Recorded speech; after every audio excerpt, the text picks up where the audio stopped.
So, guys, I got kind of a weird taste in TV shows. I never really got into The Wire, still haven't seen Lost, and all I know about Game of Thrones is from those YouTube videos where they replace the swords with lightsabers. Some pretty cool videos. But when Jim Gaffigan makes a sitcom, I am there.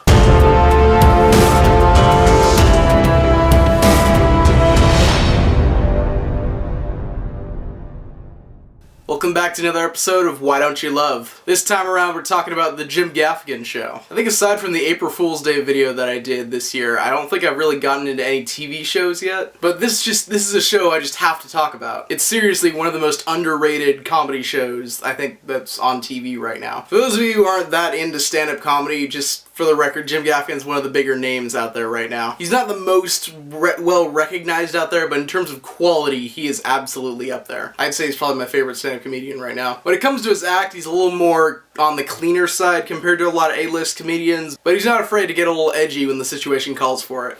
Really, there are two types of people that go bowling. There are people that really, really love bowling, and then there are the people that are like, wouldn't it be hysterical if we went bowling? Because for most of us, bowling is the activity you do after you've done everything else. It's like, well, we could go bowling, or we could just hang ourselves. Why don't we go bowling? Just in general, I love the way he views the world, so as soon as I found out he was getting his own show, I was really excited. And really, middle of season 1 onward, it's lived up to that excitement. Basically, the premise is we got Jim Gaffigan living in New York with his wife and his, I think they're 5 or 6 kids. Jim's trying to find a way to get himself into other mediums. Like, he's cool with doing stand-up and all that, but he wants to get into films and TV shows and all that, which leads to a lot of meta jokes, a lot of meta situations, and some really cool cameos. Like, Macaulay Culkin just shows up one episode, and he keeps showing up. I don't know why Macaulay Culkin of all people, but I mean, he seems like a cool guy. You've got Dave Marks, who's kind of Jim Gaffigan's, like, they're friends, but I mean, like, Dave kind of thinks he's better than Jim because he's an edgier comedian, and he kind of plays up his bad boy persona even though he lives in his mom's basement. And so you got this dynamic of Dave just talking crap to Jim, and Jim not really reacting as he knows Dave doesn't know what he's doing. And Jeannie, who is Jim's wife, she's constantly looking for a new apartment because they have a 2-bedroom apartment and they're filling it with them and all their kids. So that kind of takes up her kind of arc in the story that's still going on. As a result of that story arc, you got Daniel, a gay realtor agent who went to college with Jeannie, and he's hanging around because she's constantly looking for a new apartment. They're super close. Jim and Daniel kind of go back and forth, kind of ragging on each other. And you got this Catholic priest who is straight out of Africa, still kind of getting used to social norms in the United States. We find out later that he was going to be signed by Manchester United, huge, great soccer player, but then he felt the calling to become a Catholic priest, felt God's calling, and so you got that. Alright, now that we got all those characters out of the way, you can just skip straight to episode 9. Now, you can watch the show however you want. I'm just saying, it doesn't get great until that point. For the first 7 episodes of the show, it's okay. It's competently written, there's some funny moments in there, the characters mesh pretty well. Just nothing really stands out about it. What especially got to me watching those first couple episodes is it doesn't feel like Jim Gaffigan was writing it. The big thing about Jim Gaffigan's humor is that it's out there, it's absurd, and all of these episodes felt very reserved, very like, oh, it's like a live-action Simpsons episode. Except I guess the Simpsons actually also would have kind of gone out there a bit, but I mean, whatever. So if you're okay with just kind of okay comedies, watch the first couple episodes. Episode 9 is where it gets great. It's an episode called The Bible Story, and essentially what it is that Jeannie has this giant, like,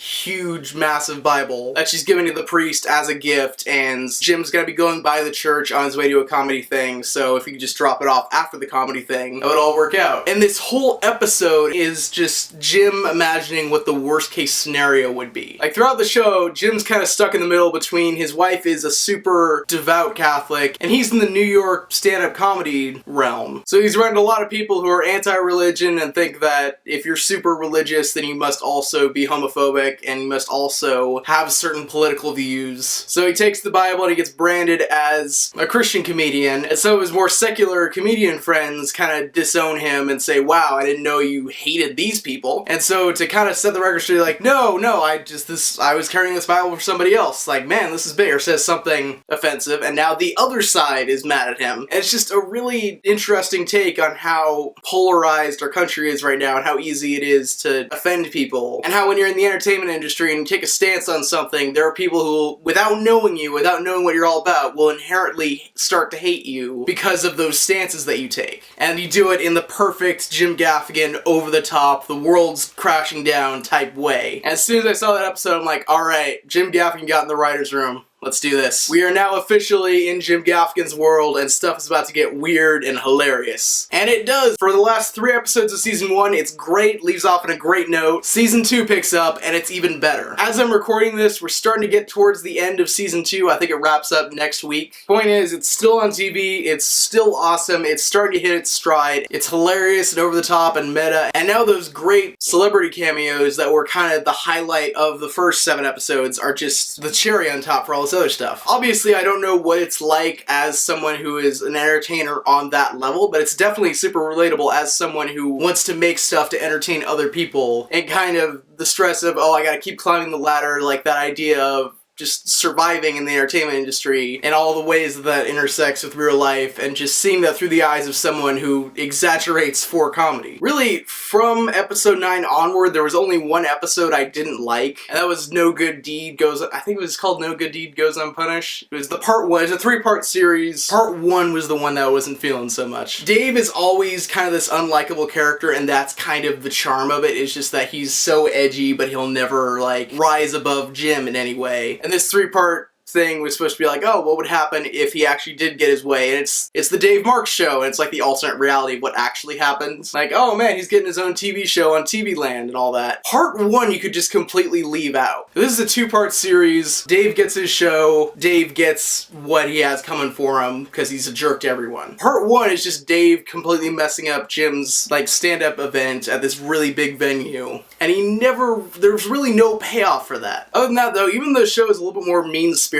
than a lot of other shows, like, that was the only part where it went too far. But again, fantastic show. I cannot recommend this enough, especially if you are into stand-up comedy or if you're into just making stuff and entertaining people in general. Super out there and meta and a lot of cool celebrity cameos. And I feel like this show is only gonna get better as it goes into Season 3 and Season 4 and however long they want to turn this out. So I'm just saying, hop on the bandwagon now before you find yourself on Netflix in 5 years going like, oh yeah, I gotta binge watch the Jim Gaffigan Show, because nobody will shut up about it. Anyway, that's gonna do it for this video, guys. Currently working on the script for another huge review project. They'll either come out next week or in 2 weeks. But anyway, have you guys seen the Jim Gaffigan Show? Are you planning on seeing it? What's your favorite sitcom started by a comedian? Go with Louis, Seinfeld, Everybody Loves Raymond. Don't just go Seinfeld because that's what everyone else says. Like, I mean, if you love Seinfeld, absolutely go for it. I'm just saying, like, I want to hear your own opinions here. And until next time, God bless. And stay saucy. Why do people still do drugs? It's 2016, guys. You don't have to inject awful chemicals into your body to get a high. You just have to watch movies like this. I would forgive everything wrong with this movie if Batman just burst into the room and started asking this guy where Harvey Dent and Rachel are. It doesn't have a big scary monster unless you count the monster inside of us.